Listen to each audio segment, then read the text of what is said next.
99% of people struggle on NoFap because they focus on the wrong thing. They focus on what they should do instead of what they shouldn't do. This is why you try so hard not to watch porn, but you inevitably go back to a relapse. So here are my top 5 things that I wish that I didn't do on NoFap. And the last one got me to day 90.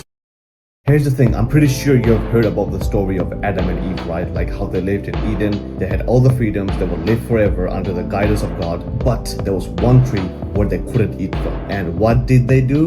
Of course, they ate from that one tree.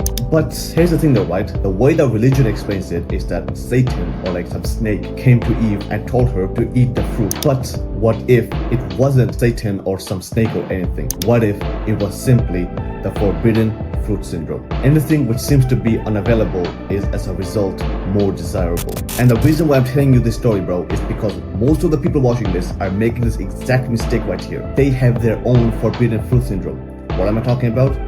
Porn blockers. Having a porn blocker on my phone and on my desktop was basically my biggest mistake on NoFap, because at the end of the day I still wanted to fap, but I basically just put a little blindfold over my eyes. The thing that you have to realize is the problem isn't the fact that you're watching porn. The problem is the fact that you want to watch it. And honestly, I don't blame you, because you've been lied to. You see, NoFap by design does not work, and you are doomed to fail from the start. And I wish someone told me this earlier, because this is the thing that cost me hundreds of relapses, and it's listening to NoFap ideology.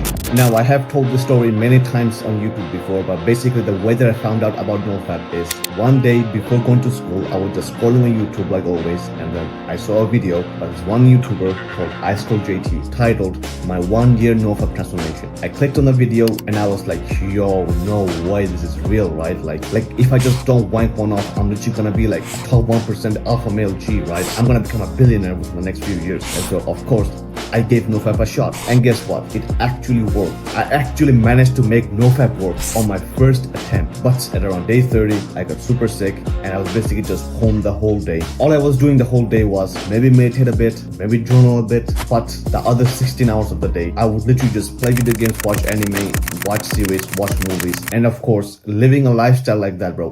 Do you really think that I would have? And of course jacking off to the hub. But the interesting thing is I genuinely didn't even feel any different. Like the fucking NoFap YouTubers were telling me that, oh bro, like after you relapse you're gonna lose all of your benefits, but after I relapsed I didn't feel any different at all. Like of course there was like a slight dip in energy after you bust, which is like totally normal, right? But other than that there wasn't anything different. So I was like, yo, like does NoFap even work, or is this like all bullshit? Because like, yeah sure, like I felt more energy and I felt a little bit more confidence, but that's about it. And when I actually relapsed I didn't feel anything different. So does NoFap even work? So what did my dumbass do? I went to YouTube and I typed up NoFap benefit timeline so I could see, okay, what are actually the benefits of NoFap. And that's when I fell on the rabbit hole of NoFap. During the period when I was sick, I probably watched over 200 NoFap videos, and every single one basically just convinced me that yeah, I was addicted, and after relapsing I lost all my benefits and I have to get to day 30 again in order to get those benefits back. And basically all the NoFap YouTubers just convinced me that yeah, I'm addicted. So guess what happened, bro? For the last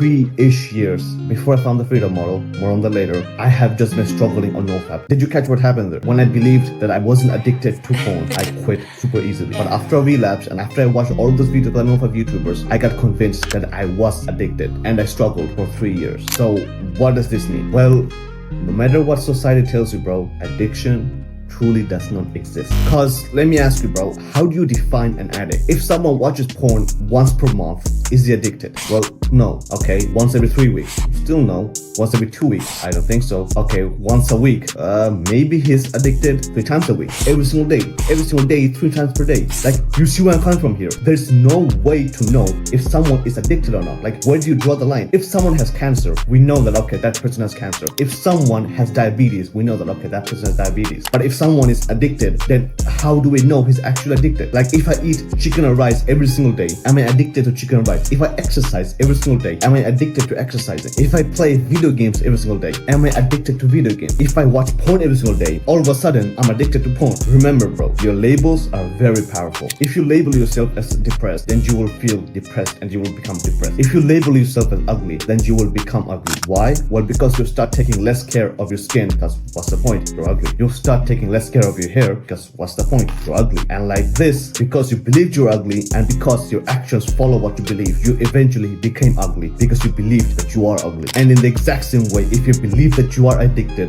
then you will feel hopeless because you think that the problem is outside of your control. Now, I already know what you're thinking. What about the addiction brain scans? Let me tell you, bro, the addiction brain scans are just neuro jargon. On one side, you see the brain of an addicted person. On the other side, you see the brain of a healthy person. But 99.99% of people doesn't even know what it means, okay? Like, okay, on the addicted person's brain, there's like less gray matter. On the normal person's brain, there's like less gray matter. But like, what does that actually mean? And second of all, the thing that happens to an addicted person's brain happens with all types of learning. If you learn how to speak Chinese, the same thing will literally happen to your brain. If you learn how to play the guitar, the same thing will happen to your brain. If you learn how to watch porn and masturbate at an extremely high professional level, the same thing will happen to your brain. Now you're probably thinking that, wait, so if addiction doesn't actually exist, then why do I still get these urges to watch porn? Where does all of these urges come from? Why can't I control myself?